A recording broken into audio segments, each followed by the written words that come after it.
Welcome back, just baseball fans. You're here with another episode of the Coach's Corner here on the College Baseball Show.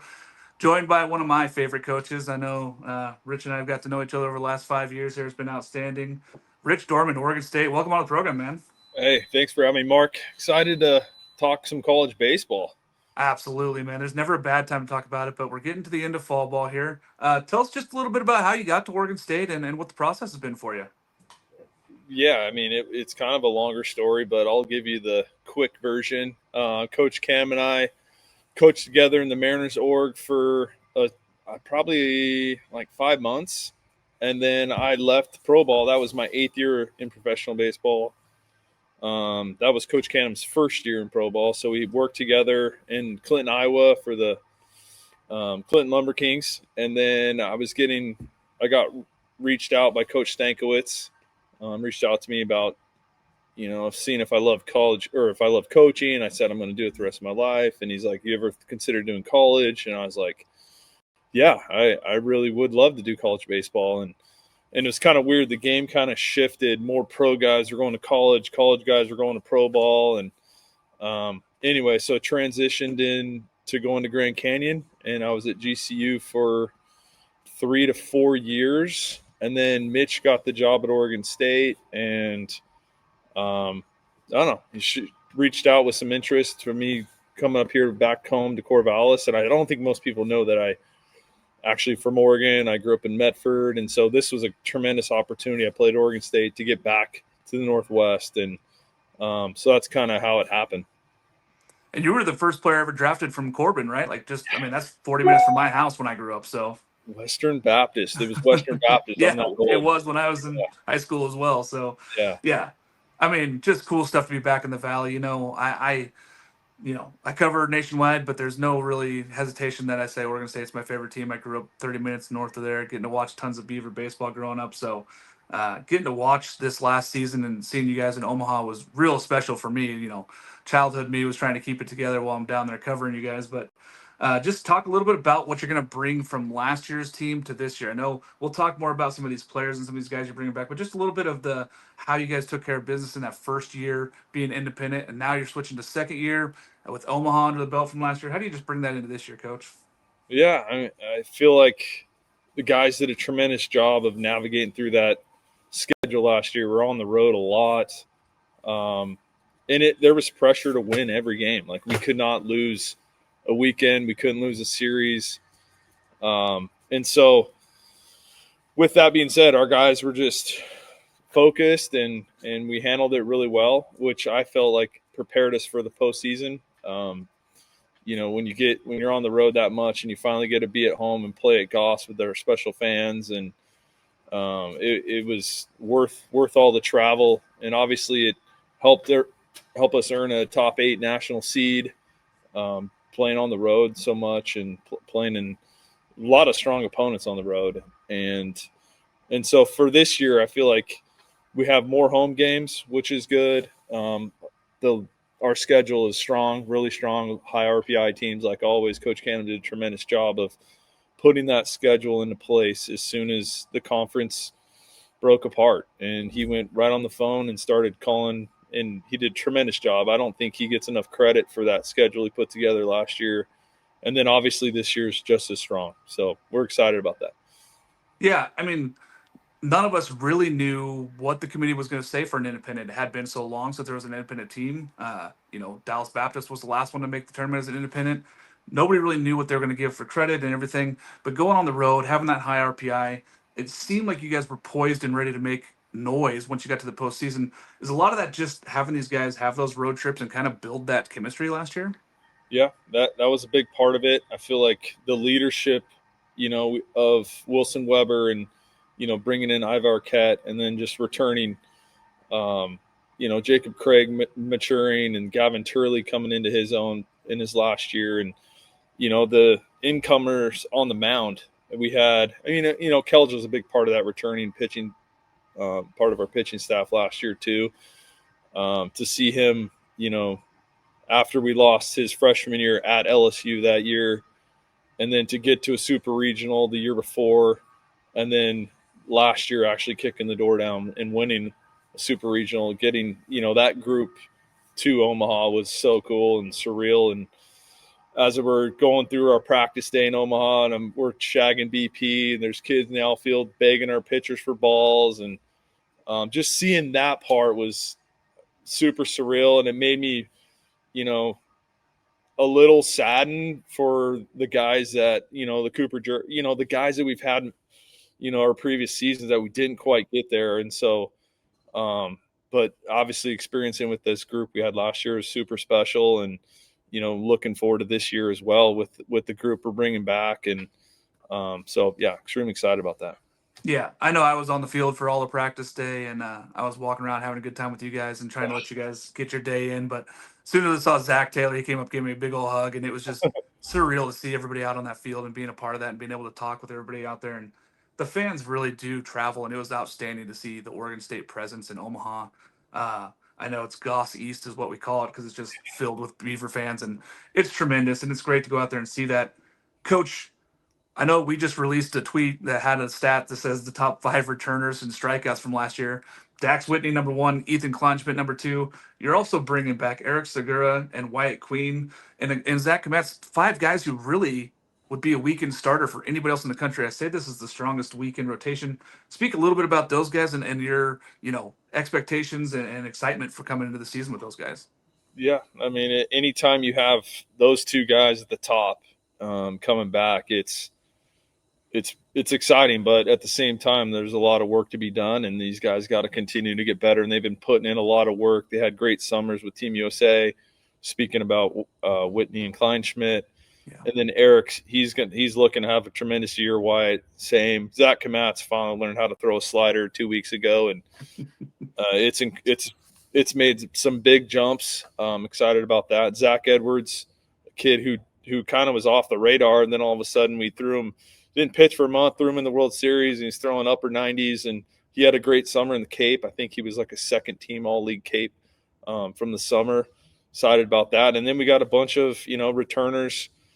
A.J. Hutchison came back, who's a big piece to us, just so versatile. And then we added 3 older veteran players that have an opportunity to throw a lot for us as well. So that group we have a lot of depth.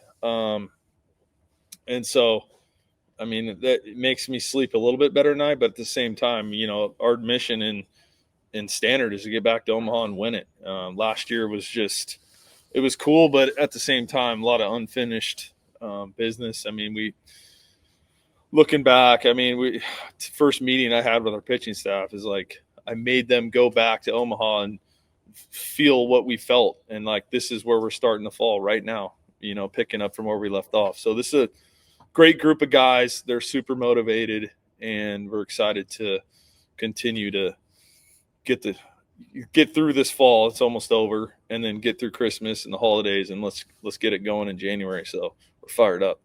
It's the hardest part right now, getting through and just waiting for the holidays and getting into January.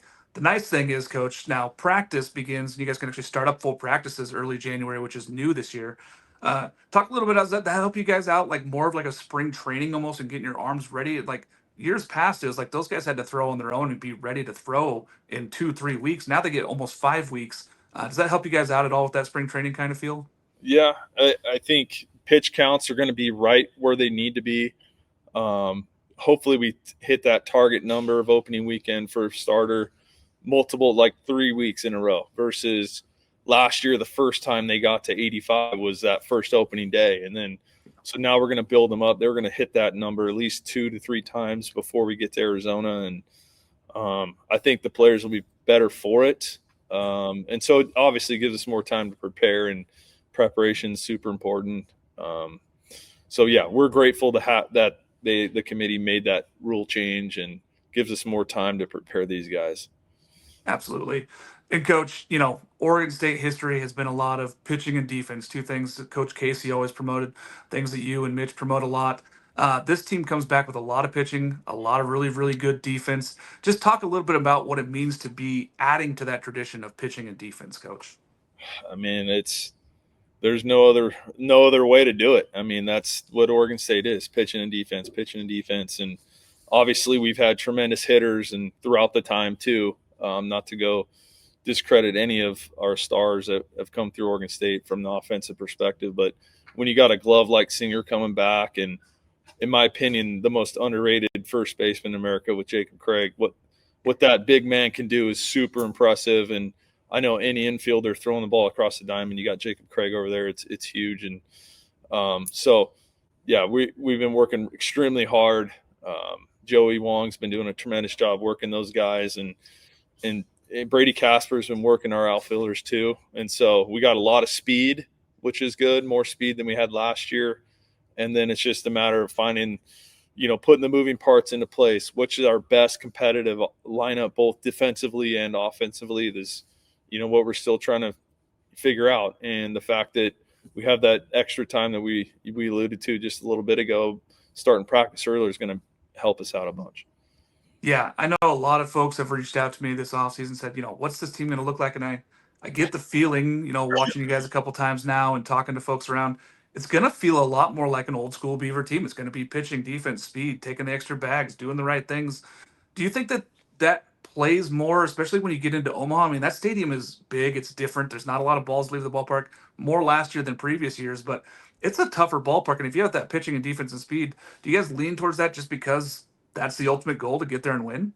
Well, speed never slumps, obviously, and putting pressure on opponents' defense and their pitchers, not only to control running game, but also make plays. And that's something that, we're going to have to do this year. We're going to have to put a lot of pressure on opposing opponents. And, but yeah, obviously playing in, I think Goss plays pretty fair amongst stadiums in college baseball, especially, I know a lot of the SEC fields, they're pretty hitter friendly. I know there's two in our state that are pretty hitter friendly as well. I think Goss plays pretty true. And so our guys are prepared for that. I know at times we'd go to Arizona, hit a bunch of homers, and we come back to Goss and like, you just got Gossed because that ball would have left in Arizona. It's like, well, we're not in Arizona. You hit a line drive. And so, yeah, our guys we're prepared for that. I know putting this lineup together, putting this team together, we're still trying to figure it out. Like, I'd rather have guys show up in spring than have a bunch of fall stars running around looking, like it only counts when the lights come on in spring. So, and the pitchers know that as well. I've been preaching to them. In fact, yesterday I had a meeting about it. Like, I don't care how many zeros you put up this fall, it doesn't mean a thing. It starts in February, and we need to get our minds ready to go do that. Yeah, preseason accolades are fun and all, and the voting and all that stuff, but none of it matters till February 13th. Once the day starts, we start playing college baseball and get going.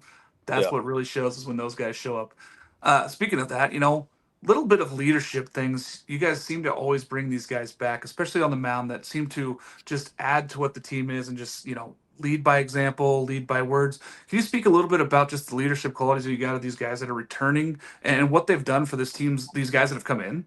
Yeah, it's just right off the bat, Hutch, 4-year guy here, what he's poured into this program. I think it's not only him, it's the guys that, because Corvallis is different, Oregon State is different. The culture, that piece is extremely special, like carrying the torch. And these guys don't take that responsibility lightly. And our guys do a tremendous job of coaching each other and really creating that culture and that bond of brotherhood. And, they do a tremendous job every year of getting the new guys here. That you're not a freshman, man, you're a Beaver. Like, you're not a JC transfer, you're a Beaver. And we expect, this is, where we want to work at, and this is what we expect. This is the standard.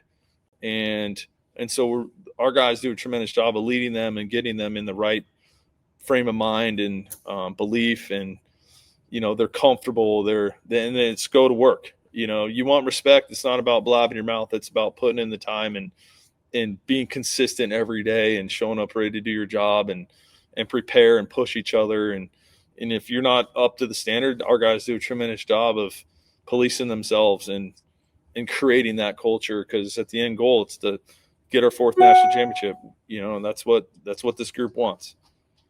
Yeah. And Coach, just a little bit about that. You guys seem to be really bigger, stronger. These guys have been hitting the weight room hard. It's a kind of a shift in college baseball, right? Over the last 10 years, five especially, where these guys, you're getting in some big dudes. It almost looks like that pitching staff could be a basketball team with how big and strong they are, coach. Talk a little bit just about the strength and conditioning and what it really means for college baseball today for those guys to be so big and strong. I mean, that's the whole thing. You want to throw 95, you want to throw 98. Well, you better get in the weight room. I mean, that you watch MLB baseball; those guys are huge, and they're in. I think the biggest thing, not only does it add, obviously strength and velocity comes from that, but durability, health, staying healthy, being able to recover.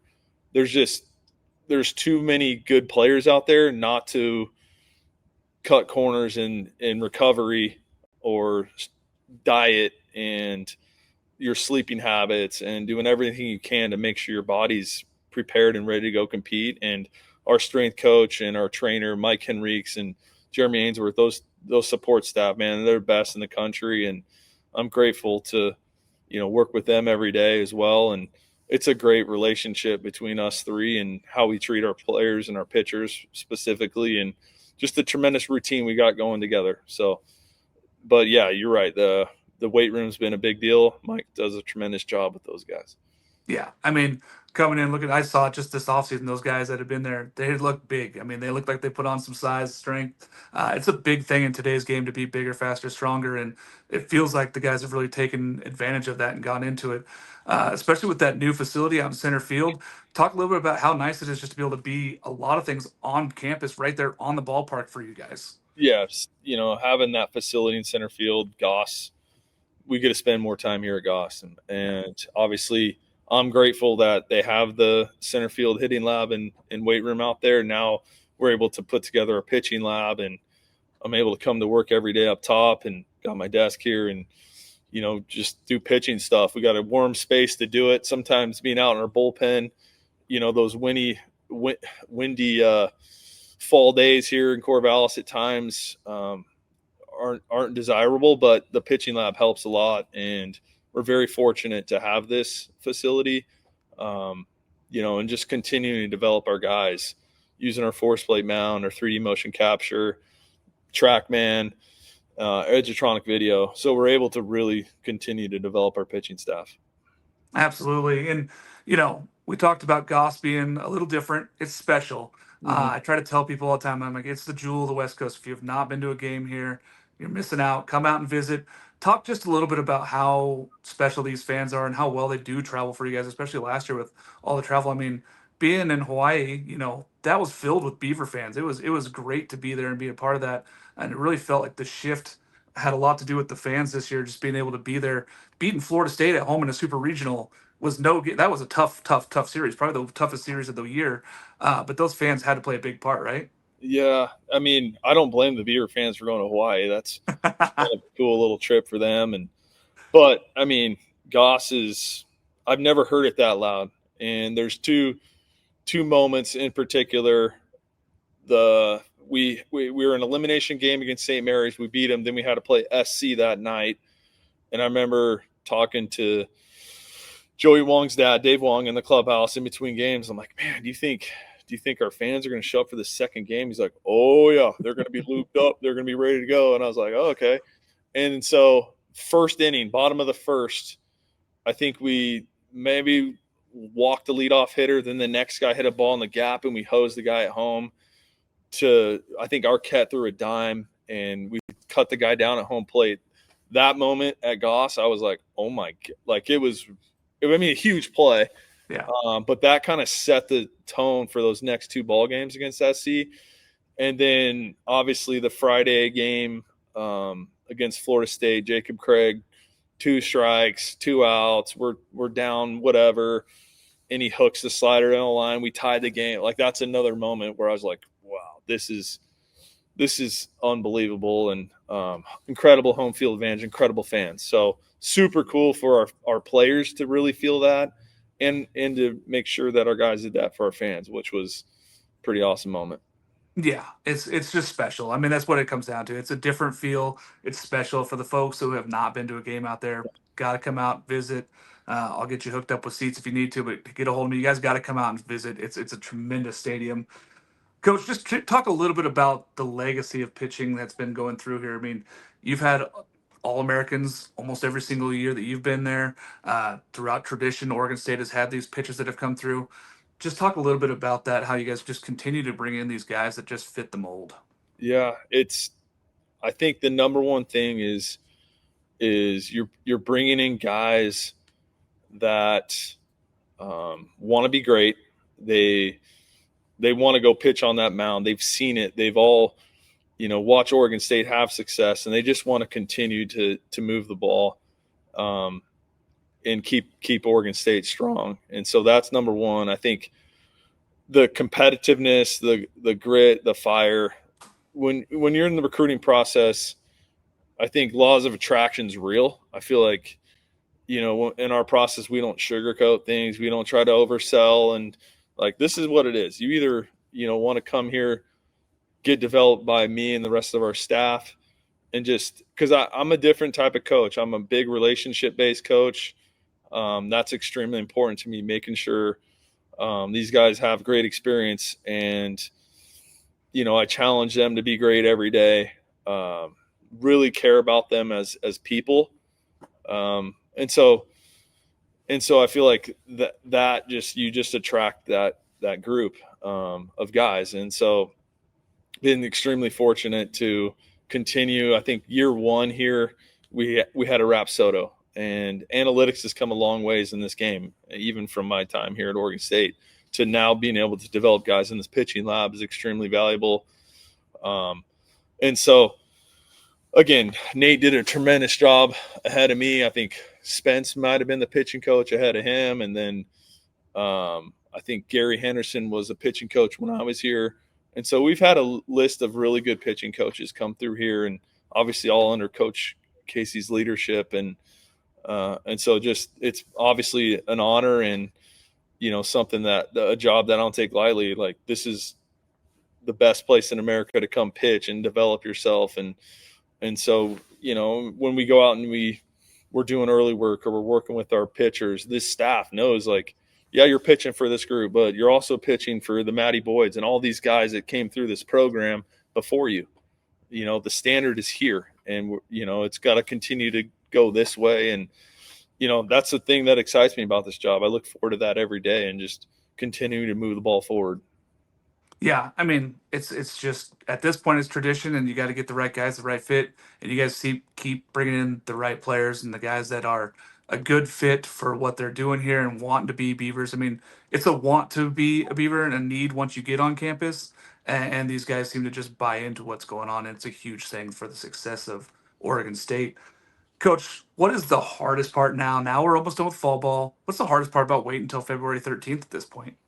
Well, when you send the guys home for break, the hardest part is being away from them, because I'm going to miss them, but at the same time, making sure, they're doing what they need to do to make sure they're ready to go when they come back. And this group's so mature. They want it so bad. Like, I do sleep easy when we're apart, but that's the hardest part, just waiting for Christmas to get over and get back and start, getting to work with these guys, and keeping in contact with them too when they're gone.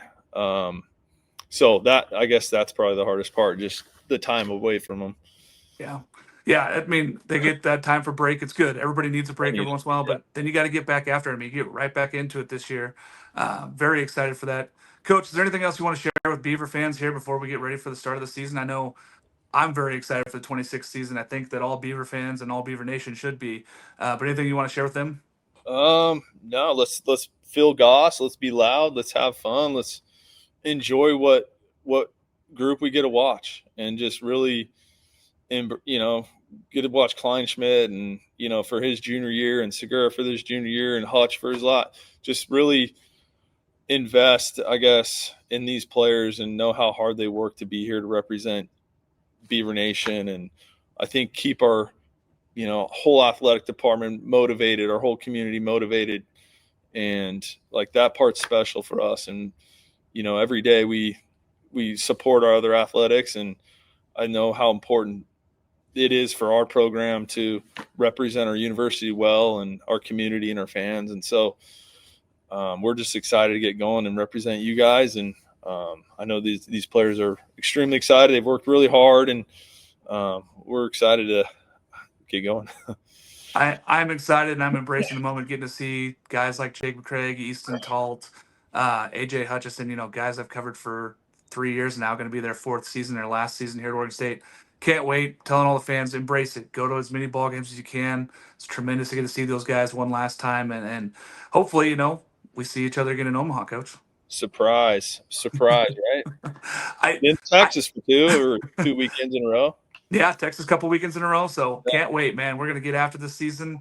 Thanks again for coming on, Coach. Catch us more for a lot more coaches interviews. Great having Rich on, and we'll see you soon, Beaver Nation. Thank you, Mark.